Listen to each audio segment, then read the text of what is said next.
Bonjour à tous. Je prends la vidéo ce soir pour vous parler d'un sujet qui est émanant, qui est présent depuis quelque temps à l'intérieur de moi et, et ça me dit ce soir, il est temps que tu en parles. Généralement, je prends un peu de temps, quelques jours, pour pouvoir intégrer ce qui se dit de ma guidance afin de vous le partager, que ce soit clair, que ce soit euh, suffisamment concret dans ma propre conscience pour que je puisse après vous le partager. Bon, ce soir, on va parler d'alignement, de la fin d'année 2025, de 2026 bien évidemment, puisque tout le monde est au taquet, j'ai envie de dire, on est au taquet. Et en même temps, on est poussé à cet alignement depuis quelques mois. Toute l'année d'ailleurs a été, personnellement en tout cas, je l'ai vécu comme ça, un travail d'ajustement d'horloger, de mécanique d'une grande précision. Surtout depuis septembre, là où j'ai pris le temps de faire retrait de mes sens, entrer en moi pour faire silence, pour retrouver le silence intérieur et retrouver un peu ma petite guidance, ma petite voix que j'avais mis de côté le temps de reconstruire, de faire les travaux à la Maison des Lucioles et de reconstruire mon nouvel environnement professionnel, chose qui est faite. Et aujourd'hui, voilà, j'ai pris le temps de me reposer et de remettre cette petite voix au cœur de ma vie. Et elle me parle ce soir d'alignement. Elle me parle d'alignement pourquoi? Je vais essayer d'être très concrète cette fois-ci parce que j'ai parfois tendance à être des fois un peu trop évanescente. Et on va voir s'il y arrive. C'est un vrai challenge pour moi. L'alignement, souvent, on va dire cœur, corps, esprit. On va parler de l'alignement des chakras. Et là, moi, ce que ma guidance me dit, c'est, et c'est pour ça qu'elle me demande de retravailler le rêve éveillé libre, lucide, puisque cet alignement, elle nous demande de descendre notre conscience droite au plus profond de nous. Pourquoi? Aller chercher au cœur de nous-mêmes, de notre monde intérieur. Et là, j'ai entendu aller chercher ce qui n'existe pas encore. Aller chercher ce qui n'existe pas encore. Décryptage de cette phrase. Ce qui n'existe pas encore, c'est ce qui n'est pas encore mis à la conscience extérieure.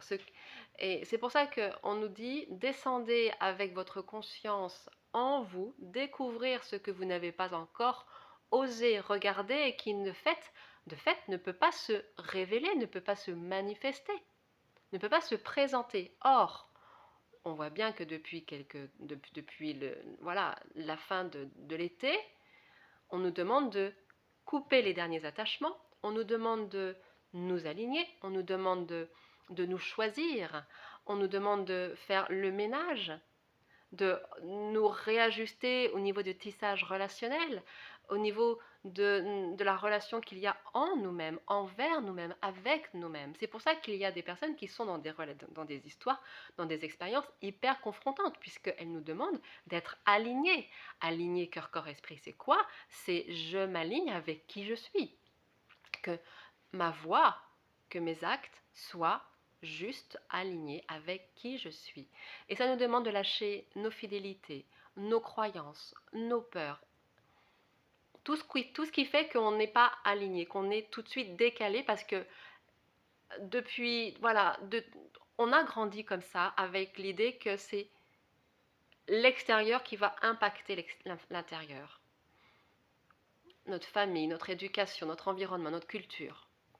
Or, il est temps aujourd'hui, avec ce nouveau cycle en 2026 qui commence, salut le chat, je nous présente Rose, en 2026 qui commence, que ce soit l'intérieur de notre monde qui impacte l'extérieur.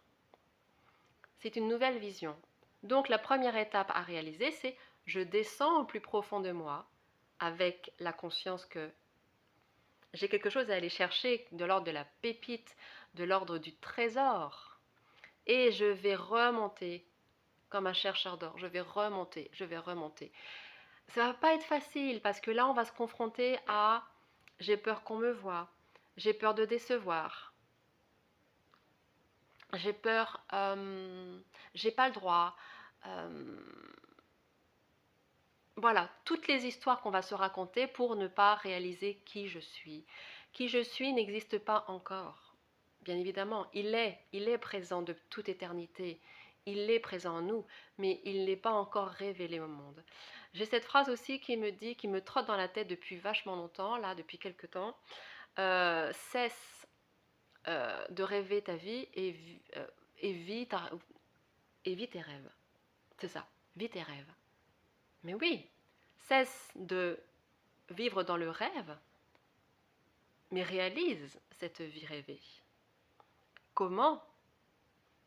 En se disant, ok, ça y est, moi je rêve de faire telle chose, de monter tel assaut, de faire le tour du monde, de... Vous avez tous des rêves. J'ai beaucoup cette notion de rêveur qui est là. Et comme si c'était une invitation que le rêveur se réveille. Le rêveur se réveille. Mais pour ça, il faut aller le chercher. Il faut aller chercher cette part encore endormie. Et l'autre jour, j'avais cette image, vous savez, la Belle au bois dormant, de Blanche-Neige, que l'on réveille. Mais qu'est-ce qu'on va réveiller en fait? Enfin, que l'on réveille. Le prince charmant vient réveiller la princesse endormie. Et en fait, c'est l'observateur, parce qu'il observe ce qui n'est pas encore révélé, va lui permettre de se réaliser, d'exister dans le monde. J'observe ce que je suis, je vois qui je suis, regardez qui je suis. Je me vois, je me vois. Et alors que je me vois, alors j'existe. Et en fait, cette image qui me montrait avec la princesse et endormie et le prince, c'est ça, c'est une action yang de sortir au monde, de montrer au monde le yin, la partie sensible, la partie invisible, la partie subtile de nous-mêmes, et de la montrer au monde et de la faire exister au monde. Donc c'est un acte d'action, c'est un acte d'expulsion de soi-même, de naissance à soi-même. Et ça peut être dans des choses très concrètes. Ça peut être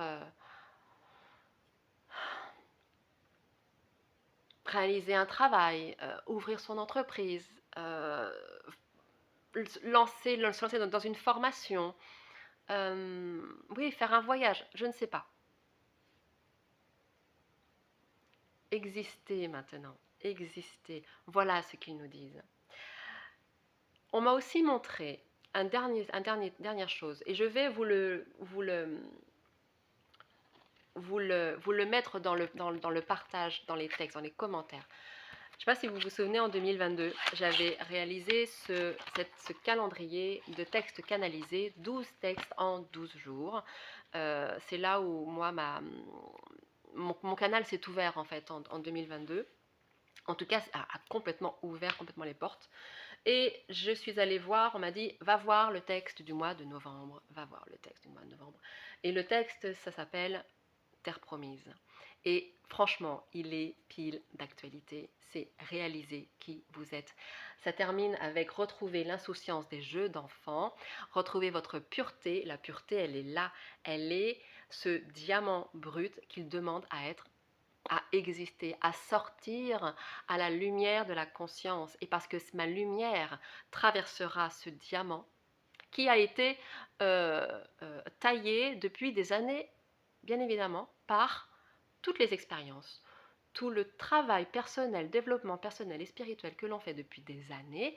Le diamant est prêt. Arrêtons de nous chercher des excuses pour ne pas le montrer, ne pas le porter haut. Le texte que j'écrivais hier, que j'ai reçu, ça me parlait d'émeraude. Moi, c'est ma pierre, l'émeraude. J'aime l'émeraude. Je vous partage le texte. Dans les commentaires, vous le lirez. Il y a des parties qui sont super intéressantes quand ils disent vos rires et vos pleurs seront ceux de la nouvelle espèce. J'aurais à le lire comme ça. Connecté à ses faiblesses, relié à ses largesses. Connecter à ses faiblesses, c'est une invitation à percevoir le subtil, la partie la plus sensible en vous, et c'est votre âme qui souhaite se réaliser. La réalisation du plan de conscience de l'âme, c'est accepter aussi que je suis un être créatif avec une part yin, réceptive, intuitive.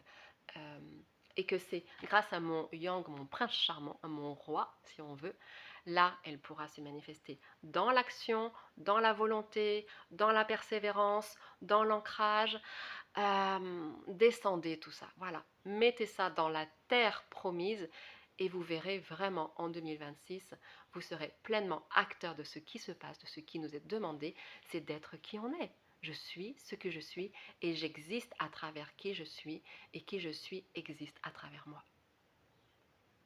J'espère avoir été hyper concrète. N'hésitez pas à commenter cette vidéo. Ce sera avec grand plaisir que je vous lirai et que je partagerai aussi et qu'on échangera. Il est hyper important que l'on puisse tisser les uns avec les autres dans cette dimension-là de qui je suis et qui es-tu. Soyez curieux sans juger, soyez aimant de ce que vous voyez, soyez le miroir amical de l'autre qui n'a pas encore osé révéler qui il est. Nous sommes là pour nous soutenir les uns les autres. C'est hyper important aussi. Je vous embrasse, je vous souhaite une belle soirée et vous dis à très très bientôt.